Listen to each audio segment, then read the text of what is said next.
What are their duties? What are the skills that they need to be able to do it? A lot of jobs have a sales, a sales pitch. You got to have a sales pitch.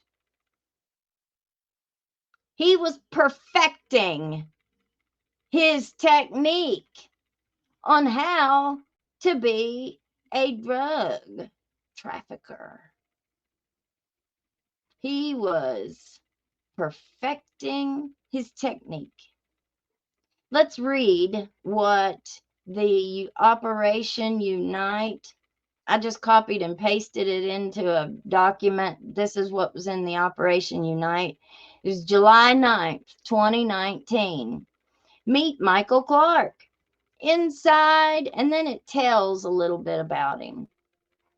Inside a well-kept brick home in Harlan County was a lot of love from Dad, who was a coal operator, and Mom, who was a nurse. But things were changing, for their son, Michael. So he didn't grow up in poverty. No, he didn't grow up as a little poor Michael Clark kid. No, he was a little rich boy.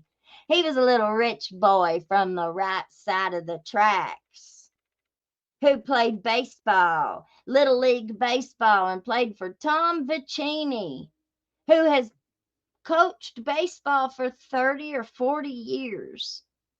He wasn't just one of those coaches that only coached because his kid was on the team. Well, we're going to look and see.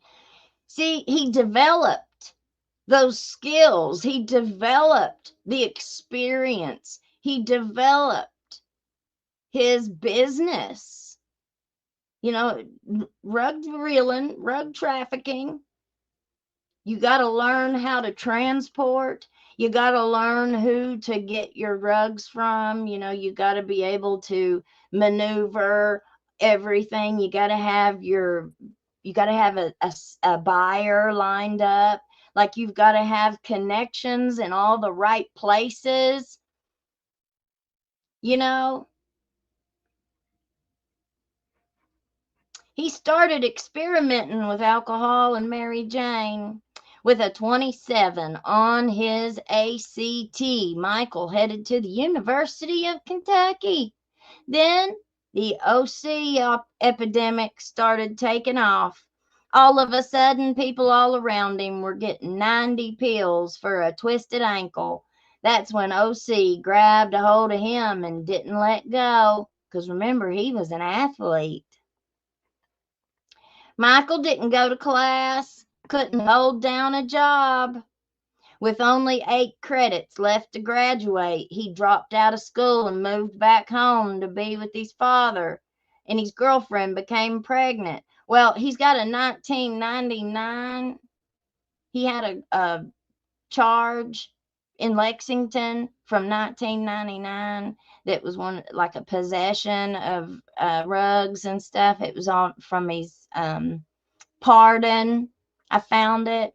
So it makes me wonder, did he actually get caught on campus? And did he get kicked out of school instead of just dropping out? I mean, that's a question I have. 1999, conviction. The timeline sure lines up right there, baby. I mean, which is fine. It's fine if you did, but own it. Own it if you did. Don't try and deceive people into believing one thing when the reality was something different, because we're going to look at the pardon.